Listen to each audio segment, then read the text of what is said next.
السلام علیکم، اب تک کی اہم خبروں کے ساتھ میں ہوں روحیل انتخاب اور میں ہوں آصفہ زہرا. شامل کریں گے اب تک ہیڈ لائنز.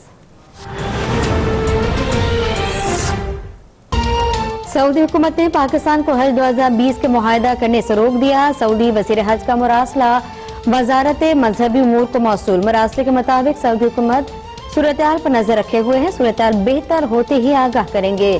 وزارت مذہبی امور نے سعودی حکومت کی اطلاع کے بعد حج پر کام روک دیا.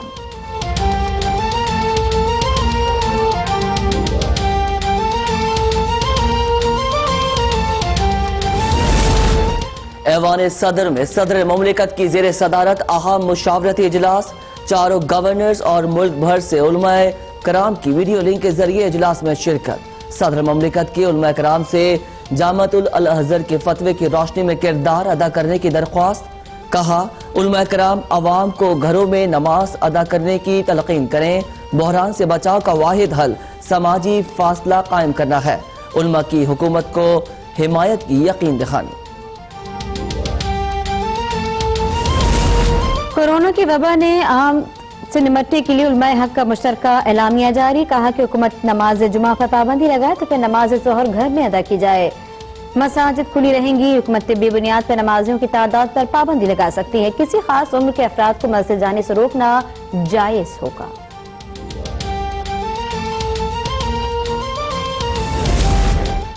کورونا وائرس کی وجہ سے رائیون تبلیغی اجتماع ملتوی.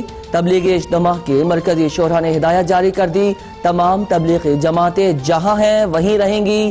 جماعتیں گشت، بیان اور مجمع جمع نہیں کریں گی. تبلیغی جماعت کی کارکنان، خواتین اور بچوں کو اللہ کے حضور توبہ اور استغفار کرنے کی تلقین.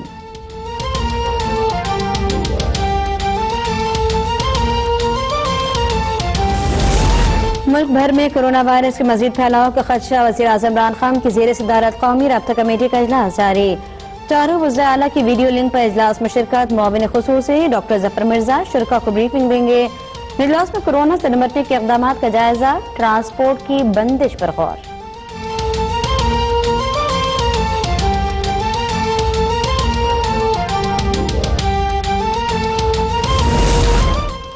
پاکستان میں کرونا کیسز کی تعداد 1123 ہو گئی. 8 افراد جاں بحق. کراچی میں کرونا کے 7. حیدرآباد میں 1 کیس رپورٹ. سندھ میں مریضوں کی تعداد 421 ہو گئی. پنجاب میں 29 نئے کیسز سامنے آ گئے. تعداد 340 ہو گئی. بلوچستان میں 131. کے پی میں 121. گلگت بلتستان میں 84.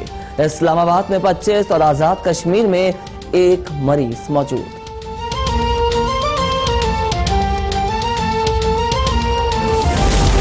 کورونا کا پھیلاؤ روکنے کے لیے اقدامات مزید سخت. 1 ہفتے کے لیے اندرون ملک فضائی آپریشن بھی بند. اسلام آباد سے گلگت اور اسکردو کی پروازیں جاری رہیں گی.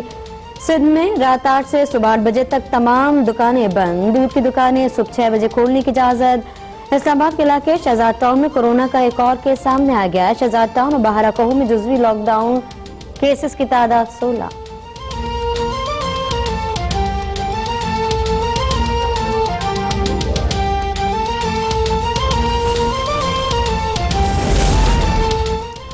کورونا وائرس کے پیش نظر اعلیٰ عدلیہ کے بڑے فیصلے. لاہور ہائی کورٹ کا تمام خواتین کم عمر اور 7 سال سے کم سزا والے قیدیوں کو رہا کرنے کا حکم دے دیا.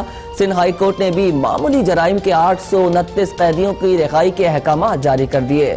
اسلام آباد ہائی کورٹ نے حسین لوائی اور ڈاکٹر ڈنشا سمیت نیب کیسز میں گرفتار 24 ملزمان کی ضمانت منظور کر لی.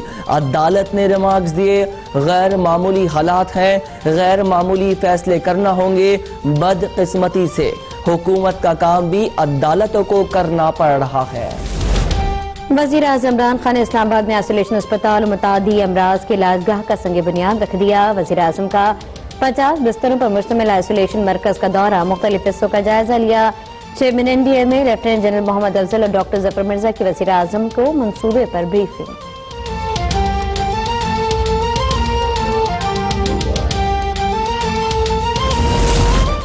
ڈالر آپے سے باہر. ملکی تاریخ کی بلند ترین سطح پر پہنچ گیا. انٹر بینک میں 4 روپے 53 پیسے اضافے سے ڈالر 166 روپے 13 پیسے پر بند ہوا. پاکستان اسٹاک ایکسچینج میں آج بھی شدید اتار چڑھاؤ. مارکیٹ 38 پوائنٹ اضافے سے 27,267 پر بند ہوئی۔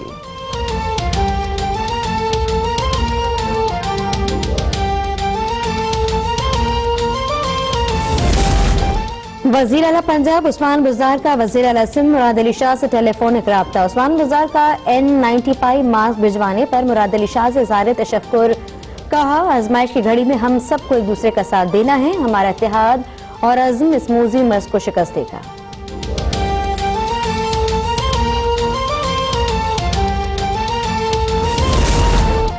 سندھ حکومت کا غریب عوام اور دہاڑی دار مزدوروں کو راشن کی فراہمی کے لیے اہم اقدام۔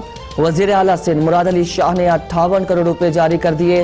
وزیر اعلیٰ نے کہا ہر ضلع کو 2 کروڑ روپے دیے جائیں گے تاکہ روزانہ کی اجرت پر کام کرنے والوں میں راشن تقسیم ہو سکے۔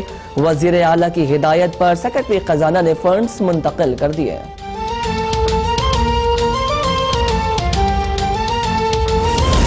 اقتصادی رابطہ کمیٹی نے کرونا ایمرجنسی فنڈز کی سمری منظور کر لی۔ مشیر خزانہ عبداللطیف شیخ کے زیر صدارت اجلاس میں نیشنل الیکٹرک وہیکلز پالیسی کے مراعاتی پیکج کے لیے کمیٹی قائم۔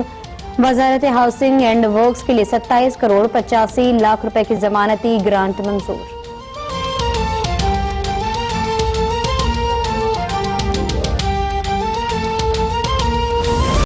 کورونا وائرس کے پھیلاؤ کی تحقیقات کے لیے جوڈیشل کمیشن کے قیام کی درخواست پر سماعت۔ اسلام آباد ہائی کورٹ نے وزیر اعظم کے پرنسپل سیکرٹری اور معاون خصوصی زلفی بخاری کو نوٹس جاری کر دیا۔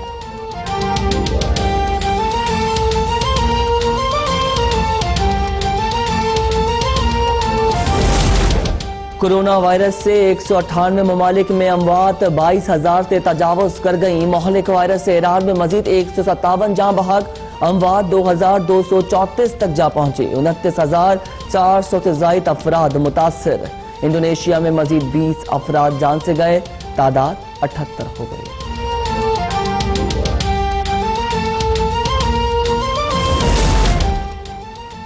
یورپ میں کورونا وائرس کی دہشت برقرار۔ اسپین میں مہلک وائرس مزید 442 زندگیاں نکل گیا۔ ہلاکتیں 4,089 تک جا پہنچی۔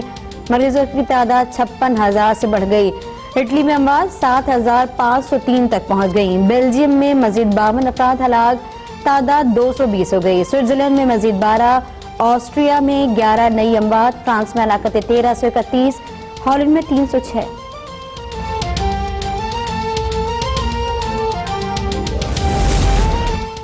کورونا وائرس سے چین اور اٹلی کے بعد امریکہ سب سے زیادہ متاثر۔ مرنے والوں کی تعداد 1,036 ہو گئی۔ مریضوں کی تعداد 68,000 سے بڑھ گئی۔ صدر ٹرمپ کا ملک بھر میں ٹیسٹنگ شروع کرانے کا فیصلہ۔ برطانیہ میں مزید 43 افراد ہلاک۔ ہنگری میں برطانوی نائب سفیر چل بسے۔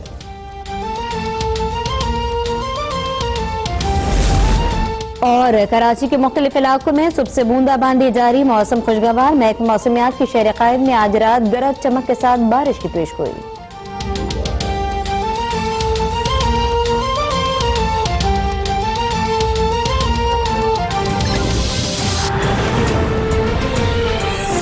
ہیڈ لائنز آپ جان چکے ہیں، بلیٹن کے آغاز میں خوش آمدید۔ سب سے پہلے آپ کو بتائیں کہ پاکستان میں کرونا کیسز کی تعداد 1,123 ہو گئی ہے۔ اب تک 8 افراد جاں بحق جبکہ 21 افراد صحت یاب ہو چکے ہیں۔ سندھ مریضوں کی تعداد 421 ہو گئی ہے۔ پنجاب میں 29 نئے کیسز سامنے آنے کے بعد اب یہ تعداد بڑھ کر 340 ہو گئی۔ بلوچستان میں 131، خیبر پختونخوا میں 121، گلگت بلتستان میں 84، اسلام آباد میں 25 اور آزاد کشمیر میں کرونا کا 1 مریض موجود ہے۔ ماہرین صحت اس حوالے سے طبی ماہرین کیا حفاظتی اقدامات اختیار کرنے کے حوالے سے ہدایت کر رہے ہیں شہریوں سے، اسی بارے میں بات کر لیتے ہیں۔ اس وقت ہمیں جوائن کیا، ہمارے ساتھ موجود ہے انڈس ہاسپٹل کے سربراہ ڈاکٹر باری۔ شکریہ ڈاکٹر باری صاحب، اب تک کے لیے وقت نکالنے کے لیے فرمائیے گا، اس وقت مکمل لاک ڈاؤن ہے لیکن اس کے باوجود کیسز سامنے آ رہے ہیں، کون سی حفاظتی تدابیر اختیار کریں شہری تاکہ محفوظ رہ سکیں؟ دیکھیے، سب سے پہلے تو شہریوں کو گھروں کے اندر رہنا چاہیے، باہر نہیں نکلنا چاہیے، اور دوسرا یہ ہے کہ ان لوگوں کو اپنے ہاتھ بار بار دھونے چاہیے، لوگوں سے ہاتھ نہیں ملانے چاہیے، اور ایک دوسرے سے کوئی تقریباً 1 میٹر کا فاصلہ رکھنا چاہیے۔ اور یہ سب سے امپورٹنٹ بات یہی ہے کہ گھر کے اندر یہ لاک ڈاؤن کرنے کا ہمیں کسی کو گورنمنٹ کو کوئی شوق نہیں تھا. اس کا مطلب صرف یہی ہے, اس مسئلے کا حل صرف یہی ہے کہ اس کو پھیلاؤ کو روکا جائے, اور پھیلاؤ اسی صورت میں رک سکتا ہے کہ جب لوگ تعاون کریں اور ہدایات جو گورنمنٹ کی اور ڈاکٹروں کی جو ہدایت ہے اس پہ عمل کریں. ہاتھ کو بار بار دھوئیں, سینیٹائزر استعمال کریں, اور اگر کسی مجمع میں جائیں, بڑے مجمع میں جائیں, تو اپنے اوپر اپنا ماسک استعمال کریں. عام طور پر ایک کا دکا لوگ جو جا رہے ہیں ان کو ماسک پہننے کی ضرورت نہیں ہے.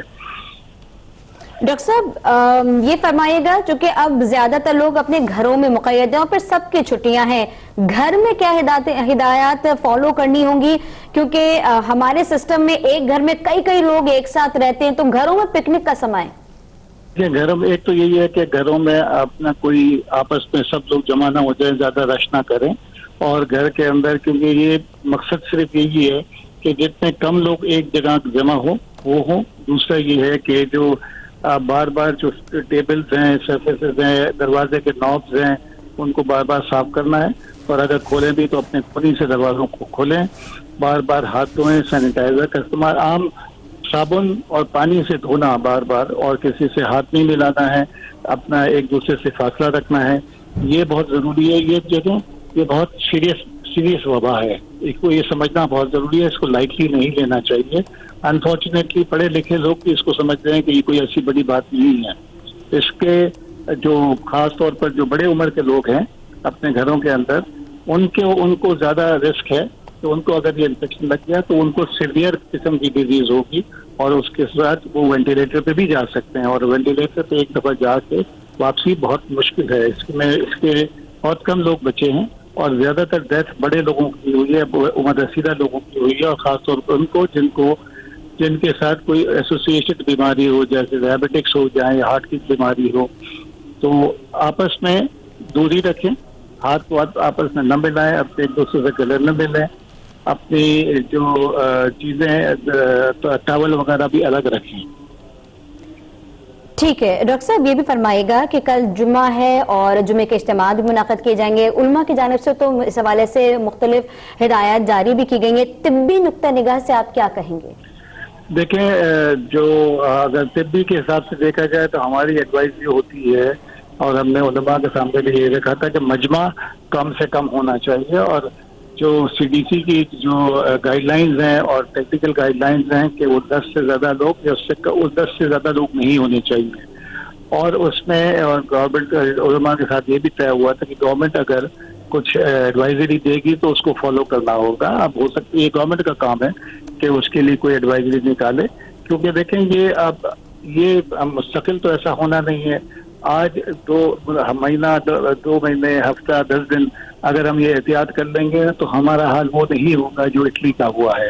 اور آپ کو پتہ ہے کہ ہمارا ہیلتھ کیئر اسٹرکچر اتنا فرجائل ہے کہ وہ یہ سہ نہیں سکے گا. ہم اسی طریقے سے بچ سکتے ہیں کہ ہم اس کو پھیلنے سے بچائیں, اور پھیلنے سے بچانے کا طریقہ یہی ہے کہ مجمع کو کم سے کم رکھیں. اللہ تعالیٰ جو ہے نا, جب مجبوری کے تحت اور جب اس میں آپ کو ضرور حکومت جو ایڈوائز دے اور ایکسپرٹ جو ایڈوائز دیں اس پہ آدمی کو عمل کرنا چاہیے. ٹھیک ڈاکٹر صاحب, آپ کی بات سننے کے بعد سوال میں آپ سے یہ کروں گی کہ اگر جمعے کی نماز نہ کی جائے تمام حالات کو ایسے سمجھتے ہوئے, کیا آپ کو لگتا ہے کہ طبی رائے یہی ہو سکتی ہے؟ دیکھیں, آپ طبی رائے تو یہی ہے کہ جمعے کی نماز مسجد میں جمعے کی نماز ہو, لیکن جو مسجد کے امام صاحب ہیں, ان کے جو ساتھی مؤذن ہوتے ہیں اور خادم ہوتے ہیں, 3-4 لوگ وہ وہاں پر نماز پڑھیں, جمعے کی نماز پڑھائیں. اور جمعے کی نماز جو شرعاً 2-3 آدمی بھی جمعے کی نماز کر سکتے ہیں, تو گھر میں بھی جمعے کی نماز ہو سکتی ہے. اگر 3-4 لوگ یا اپنے علاقے میں بھی 3-4 لوگ ایک جمعے کی نماز پڑھا سکتے ہیں. ویسے اگر نہ ہو, اکیلے ہوں, تو پھر اس کا نعم البدل ظہر کی نماز ہوتی ہے, اس کو ظہر پڑھی جائے. ٹھیک ڈاکٹر صاحب, یہ فرمائیے گا, سوشل میڈیا پر مختلف ٹوٹکے چل رہے ہیں کہ جیسے گرم پانی پیا جائے, چائے لیں یا اسٹیم لیں, اس سے کورونا سے بچا جا سکتا ہے. آپ کیا بتائیں گے ہمیں؟ دیکھیں, انفارچونیٹلی سوشل میڈیا پہ جو بھی چیزیں جو ہیں وہ اس میں جو ہے نا کوئی صداقت نہیں ہے, اور اس میں کوئی ایسی چیز اگر ہوتی تو دنیا میں لوگ بہت احتیاط. چائنا کو اتنا ٹائم نہیں لگتا ٹھیک ہونے اتنے سنبھالنے کے لیے, اس کو نہیں لگتا. اب اٹلی میں یہ حل نہ ہوتا, یہ صرف پاکستان میں جو ہے نا یہ اتنے ٹوٹ گئے ہیں کہ ہم سمجھتے ہیں کہ پاکستان میں اگر یہ کام کرنے لگے تو سارے نوبل پرائز پاکستان میں آئیں گے. ٹھیک ڈاکٹر صاحب یہ بھی فرمائیے گا کہ کوئی ادویات کے حوالے سے کوئی نئی ریسرچ کوئی ویکسین سامنے ہے کیونکہ کوئی بڑی چیزیں چل رہی ہیں کہ بروفین یہ استعمال نہ کریں اس طرح کی چیزیں استعمال نہ کریں تو ابھی جو لیٹسٹ کوئی لیٹسٹ ویکسین کے حوالے سے بتائیں گے یا کلوروکوین وغیرہ کے استعمال کے بارے میں خبریں اس بارے میں کیا بتائیں گے؟ ابھی تک کوئی چیز ایسی نہیں آئی ہے کہ جس پہ کوئی دوائی کی رسک لی ہو اور جو ویکسین کو ڈیولپ کرنے کے لیے اس کی جلدی نہیں ہوتی اس میں کم از کم 1.5-2 سال لگتے ہیں ویکسین ڈیولپ ہونے کے لیے تو اس لیے انہی چیزوں پہ کوئی بھی کسی کے اوپر عمل کھانے کی ضرورت نہیں ہے تو ہر دوائی کا ایک سائیڈ افیکٹ ہوتا ہے اور اس کا کچھ پتہ نہیں ہے ایک نیا وائرس ہے اس کے اوپر لوگ کام کر رہے ہیں اللہ کرے گا کہ انشاءاللہ اس کا بھی علاج آ جائے گا لیکن ابھی کوئی ایسے واضح جو ہے نا کوئی ریسرچ کے ساتھ کوئی مستقل کوئی دوائی ایسی نہیں ایجاد ہوئی کہ جو اس کا علاج کر سکے. جی بہت شکریہ سربراہ انڈس اسپتال ڈاکٹر باری آپ نے بتایا اور احتیاطی تدابیر بھی بتائیں اور کیا کرنا چاہیے ان حالات میں آپ نے یہ بھی ہمیں اپڈیٹ کیا. بالکل ڈاکٹر باری گفتگو کرے تو انہوں نے کہا کہ صورتحال کو مد نظر رکھتے ہوئے اگر جمعے کی نماز کا اجتماع مختصر رکھا جائے صفوں میں بھی فاصلہ رکھا جائے تو یہ زیادہ بہتر ہوگا. اگر نماز ضرور پڑھی جائے گھر میں اس کی ادائیگی کر لی جائے. ان کی جانب سے یہ کہا گیا کہ جس طریقے سے حکومتی اقدامات ہیں اس کو سختی سے فالو کرنا ہوگا. ان کی جانب سے یہ بھی کہا گیا کہ اس وقت لوگ گھروں میں موجود ہیں تو گھر میں بیٹھنے کا مقصد بھی یہی ہے کہ گھر میں بھی گھر والے آپس میں فاصلہ برقرار رکھیں. ڈاکٹر باری جن کا کہنا یہ تھا کہ جمعے کی نماز کے جو اجتماعات ہوں گے ان کو مختصر رکھا جائے اور اگر کوئی بوڑھے حضرات ہیں یا وہ جنہیں امیونٹی کا مسئلہ ہے جن کے امیون سسٹم کمزور ہو وہ اس سے اجتناب کر سکتے ہیں. فاصلہ رکھیں شہری آپس میں.